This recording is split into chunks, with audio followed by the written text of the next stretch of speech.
এবার আপনাদের সামনে আমাদের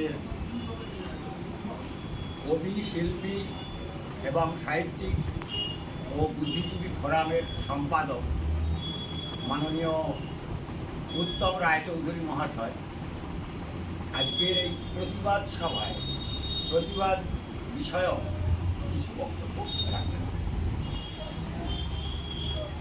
উপস্থিত সম্মানীয় কবি সাহিত্যিকগণ, আজকে বিশেষ সময়ে সন্ধিক্ষণে আমরা মিলিত হয়েছি, যখন কিনা আমাদের ঘটনা হৃদয় ভেঙে চুরমার করে দিচ্ছে একের পর এক ঘটনা। আমরা দেখতে পেলাম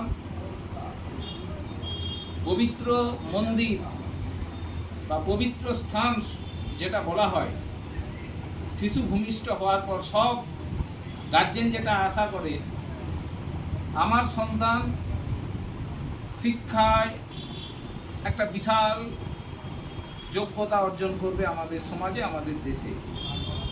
সেই শিক্ষাঙ্গন আজকে অপবিত্র হয়েছে। কেন? লোভ লালসায়। আগে শিক্ষক নিয়োগ হতো, তার শিক্ষাগত যোগ্যতা, তার জ্ঞানের গরিমা, তার আদর্শবোধ, ন্যায়বোধ, এই সব কিছু মিলিয়ে একটা শিক্ষক নিয়োগ হতো। সেই শিক্ষক দেশের সন্তান সন্ততিদের শিক্ষা দিয়ে শ্রেষ্ঠত্ব লাভ করাবে, যারা দেশ পরিচালনা করবে, দেশ গঠন করবে, সমাজ চালাবে এবং সমাজকে শিক্ষা দেবে। সেই জায়গায় বর্তমান রাজ্য সরকার আমরা দেখতে পেলাম শিক্ষক নিয়োগের নামে অর্থের থলিতে মুখ ঢুকিয়ে শিক্ষা শব্দটাকে জলাঞ্জলি দিয়ে কলঙ্ক করে শিক্ষার যে সার্বিক চেহারা তাকে কালিমালিপ্ত করে বিদ্যালয়কে প্রহসনে পরিণত করে যোগ্যবিহীন যারা পরীক্ষায় সাদা খাতা জমা দিয়েছে, এই রকম অনেক অপরাধমূলক ঘটনার মধ্য দিয়ে চাকরিতে যারা ঢুকেছিলেন, যা হাইকোর্ট এবং সুপ্রিম কোর্ট খারিজ করেছেন ওই সমস্ত শিক্ষকদের। হ্যাঁ, এখানে একটা প্রশ্ন উঠেছে যে সবাই কালিমালিপ্ত শিক্ষক না, এর মধ্যেও অনেক যোগ্য, ভালো, দক্ষ শিক্ষক সঠিকভাবেই চাকরি পেয়েছিল, তারাও আজকে সরকারি যে নিয়মাবলী, সেই নিয়মাবলীর যে ফর্মুলা, সেই ফর্মুলা এসএসসি দপ্তর এবং সরকার সঠিকভাবে কার্যকর না করায় আজকে তাদের চাকরি থেকে সরে যেতে হলো। এই ঘটনায় আমরা দেখতে পাচ্ছি যে যোগ্য শিক্ষক বলে যারা বিবেচিত, তারা আজকে বিকাশ ভবনের সামনে রাস্তায় তারা অনশন করছেন, তারা আন্দোলনে আছেন দিনের পর দিন, এবং তাদের উপর অপ্রত্যাশিত প্রশাসনিক অত্যাচার হয়েছে এবং চলছে। ঘটনার বিবরণ আপনারা সবাই জানেন, আমি নতুন করে এই ঘটনার পুনরাবৃত্তি করছি না, আপনাদের সবটাই জানা কি ঘটনা ঘটেছে। আমরা কলঙ্কমুক্ত যোগ্য শিক্ষকদের পাশে আছি এবং সমাজকে যারা কলুষিত করছে, শিক্ষা ব্যবস্থাকে যারা শেষ করছে, যাদের মজ্জায় এবং যাদের কর্মসূচি আছে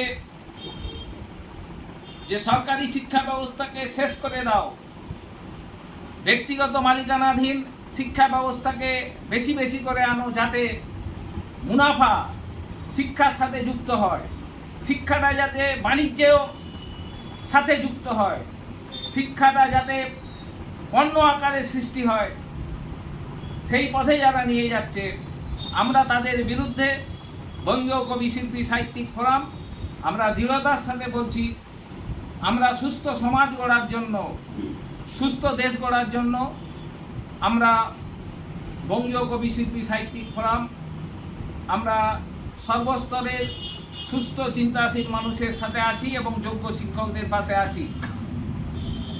সাথে সাথে আপনারা জানেন এই মুহূর্তে ভারতবর্ষ কৃষি প্রধান এবং খেটে খাওয়া মানুষের দেশ। দেশের 90% মানুষ খেটে খায়, সে হতে পারে শ্রমিক, হতে পারে কর্মচারী, হতে পারে অফিস আদালতের স্টাফ, হতে পারেন বিভিন্ন দপ্তরে কাজ করেন, কলে কারখানায় কাজ করেন, চাষ করেন, ক্ষেত মজুর করেন। এই যে সর্বস্তরের মানুষ আজকে খেটে খান, আজকে তাদের উপর যে চরম আঘাত আসছে দেশের সরকার, কেন্দ্রীয় সরকার যে এনেছে শ্রম কোড, তার মধ্য দিয়ে 8 ঘন্টার প্রতিষ্ঠিত কাজ সেটা বাতিল করে মালিকরা তাদের ইচ্ছে মতো 10, 12, 14, 16 ঘন্টা কাজ করাতে পারবে। তাদের বেতন ইচ্ছা মতো দেবে, মজুরি বৃদ্ধি না করে কাজ করানো যাবে এই শ্রম কোডের মধ্য দিয়ে। নতুন করে মানুষকে কৃতদাস প্রথার অন্তর্ভুক্ত করা হচ্ছে। দাস শ্রমিকের অবসান হয়েছে অনেক আগে, পুনরায় আমরা দাস প্রথায়, দাস শ্রমিকের খাতায় আমরা নাম লিখছি। অলরেডি আমাদের দেশের সরকার, কেন্দ্রীয় সরকার তা আইন বলবৎ করে কার্যকর করেছে। আমাদের দেশের কিছু কিছু রাজ্যে শুরু হয়েছে এই প্রথা।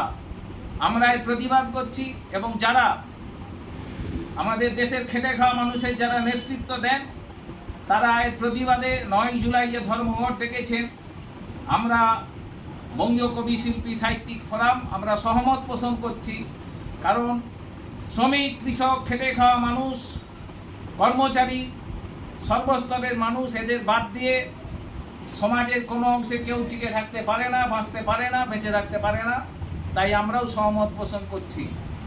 এবং আরজিকর কাণ্ড নিয়ে যে ঘটনা ঘটেছে তার সাথে মানুষের যে মৌলিক যে সমস্যা, অন্ন, বস্ত্র, বাসস্থান, চিকিৎসা, শিক্ষা, এই যে 5টা কথা আমি বললাম, এই 5টা শব্দের সাথে আমাদের রাজ্যে যে দুর্নীতি প্রবেশ করেছে, এই 5টা শব্দের সাথে বিশেষ করে জানেন যে ওষুধ, মানুষ অসুস্থ হলে যে ওষুধ দেওয়া হয় সেটাও ভেজাল, প্রমাণিত হয়ে গেছে। মানুষ মারা যাচ্ছে ভেজাল ওষুধ খেয়ে, ভেজাল স্যালাইনে মানুষ মরেছে। রেশনের খাদ্য নিয়ে যে কেলেঙ্কারি দুর্নীতি সেটাও আজকে প্রমাণিত হয়েছে। শিক্ষা নিয়ে যে দুর্নীতি সেটাও প্রমাণিত হয়েছে। আজকে যে কারাগারে যাদেরকে রাখা হয়, যাদের মনের মধ্যে পশুবৃত্তি থাকে, আলিপুরে যেমন চিড়িয়াখানা আছে, সেই চিড়িয়াখানায় পশুদেরকে যেমন দেখতে দেওয়া হয়, তারা তারের জালের মধ্যে বন্দী থাকে, মানুষ টিকিট কেটে দেখতে যায়। তারই পাশে আলিপুর জেলখানা আছে। আজকে আমাদের সমাজে যারা আমাদের রক্ষাকর্তা, যারা আমাদের যে কোনো অন্যায়ের প্রতিবাদে, যে কোনো সামাজিক ক্ষতির প্রতিবাদে, অবক্ষয়ের প্রতিবাদে যারা আমাদের দেখবেন, যাদের উপর দায়িত্ব সংবিধান দিয়েছে, তারাই আজকে অপকর্ম করে ওই আলিপুর জেলে আছেন। এটা আমার কথা না, আজকে দেশের কথা, সংবিধানের কথা। তাই আমরা বলছি যে শিক্ষাঙ্গনকে আমাদের পূর্বপুরুষরা, আমাদের মনীষীরা যে দৃষ্টিভঙ্গি নিয়ে দেখে গেছেন, যে দৃষ্টিভঙ্গি নিয়ে এই ঐতিহ্য রক্ষা করে গেছেন, মনে রাখতে হবে দেশের অধিকাংশ স্কুলই সরকারি টাকায় প্রতিষ্ঠিত হয়নি। বেশিরভাগ স্কুল প্রতিষ্ঠিত হয়েছিল এলাকার খেটে খাওয়া মানুষের, গরিব মানুষের ঘামের রক্তের টাকায়, যারা কিনা কেউ বাঁশ দিয়েছে, কেউ তালপাতা দিয়েছে, কেউ ইট দিয়েছে, কেউ শ্রম দিয়েছে, কেউ পয়সা দিয়েছে, তা দিয়ে বিদ্যালয়গুলো তৈরি হয়েছিল। পরবর্তীকালে সরকার টাকা দিয়ে তা থেকে কাটবেনি খাওয়া হয়েছে। আমরা বলতে চাইছি স্কুলের ভিতটা যখন তৈরি হয়েছিল, সেই ভিতের সাথে দেশের মানুষের রক্ত, ঘাম, কান্না জড়িয়ে আছে। এই বিদ্যালয়গুলোকে কোনো মতেই আমরা ধূলিসাৎ হতে দেব না। বিদ্যালয়কে বিক্রি করে মদ দোকানের কারখানা হতে দেব না। বিদ্যালয়কে বিক্রি করে আমরা দেশকে ধ্বংস হতে দেব না। আমরা বঙ্গীয় কবি শিল্পী সাহিত্যিক ফোরাম ঘোষণা করছি যে দেশের মানুষ যারা আজকে জাগ্রত হয়েছেন দেশকে রক্ষা করার জন্য, আমরা তাদের সাথে সহমত পোষণ করছি।